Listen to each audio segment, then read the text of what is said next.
Shalom, selamat malam Bapak Ibu Saudara yang dikasihi Tuhan Yesus Kristus. Salam sejahtera buat saudara semua dimanapun saudara berada.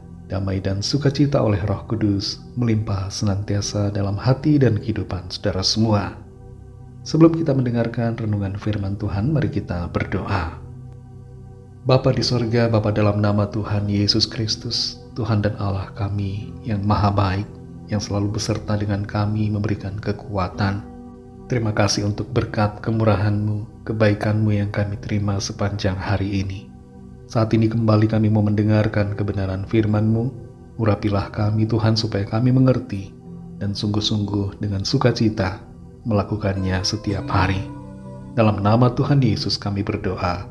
Haleluya. Amin. Saudara yang dikasihi Tuhan, ayat firman Tuhan saat ini terdapat dalam Kisah Para Rasul 21 ayat 10-11. Tertulis demikian. Setelah beberapa hari kami tinggal di situ, datanglah dari Yudea seorang nabi bernama Agabus. Ia datang pada kami lalu mengambil ikat pinggang Paulus. Sambil mengikat kaki dan tangannya sendiri, ia berkata, "Demikianlah kata Roh Kudus, beginilah orang yang empunya ikat pinggang ini akan diikat oleh orang-orang Yahudi di Yerusalem dan diserahkan ke dalam tangan bangsa-bangsa lain." Saudara yang dikasihi Tuhan, setelah Kristus naik ke sorga, masih ada orang-orang yang dipilih dan ditentukan Tuhan untuk melayani sebagai nabi.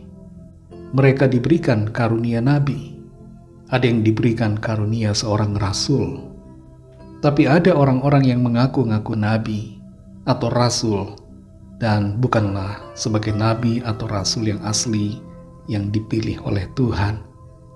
Ciri-ciri nabi palsu adalah mereka hidup dalam perzinahan, punya moral yang rendah, suka berdusta, berkhianat, mencari keuntungan, dan anti Kristus. Dalam Kisah Para Rasul 21 ayat 10-11 ini kita perhatikan ada seorang nabi yang bernama Agabus. Dia datang dari Yudea dan kemudian memberikan suatu nubuatan tentang apa yang akan terjadi kepada Paulus.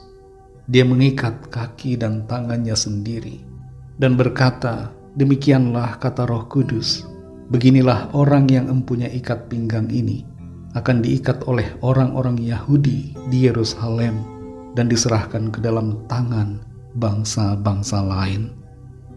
Agabus adalah seorang nabi yang dikenal oleh jemaat mula-mula. Dia punya karunia nabi yang diberikan Tuhan. Nubuatan-nubuatannya benar. Dan dalam Kisah Para Rasul 21 ini, dia menyampaikan suatu pesan yang sangat serius kepada Rasul Paulus, bahwa penderitaan dan kesukaran menanti Paulus di Yerusalem. Tapi Agabus tidak mencegah Paulus. Ia hanya menyampaikan pesan dari Roh Kudus, serta tidak memutarbalikkan apa yang hendak disampaikan Tuhan. Dia tidak memanipulasi, tapi memberikan suatu peringatan yang profetik. Nubuatan yang disampaikan oleh Nabi Agabus tentang kondisi yang akan dialami oleh Rasul Paulus benar-benar terjadi.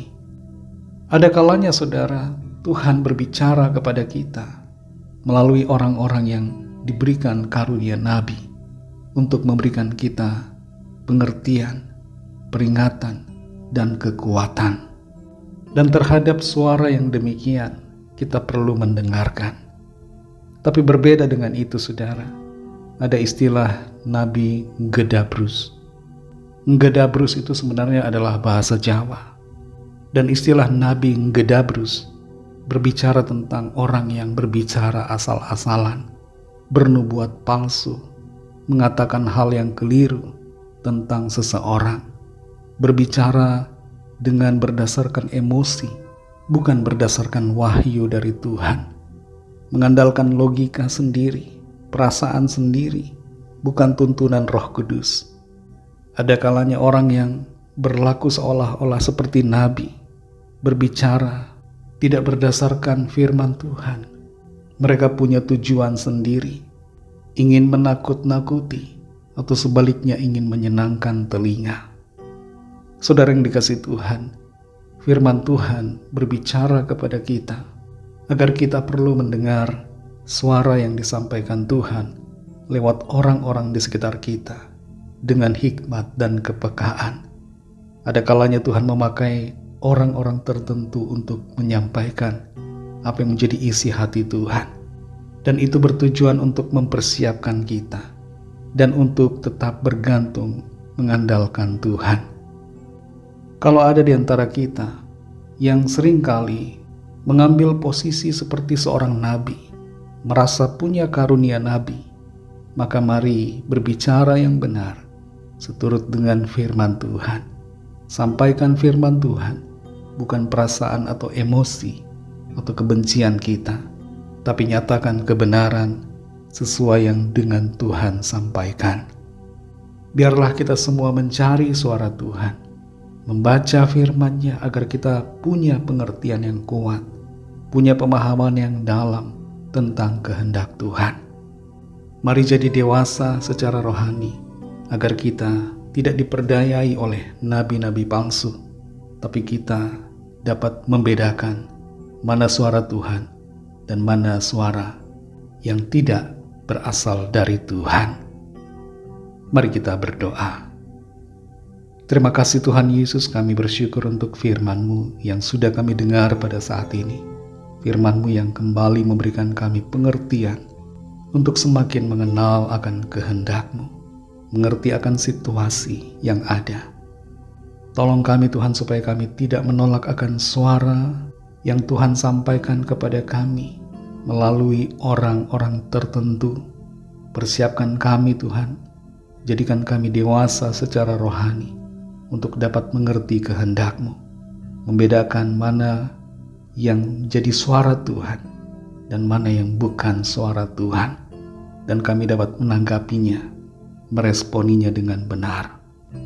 Berkati kami Tuhan di sepanjang malam hari ini dalam istirahat kami. Lindungi kami, naungi kami dengan kasih dan kuasa-Mu.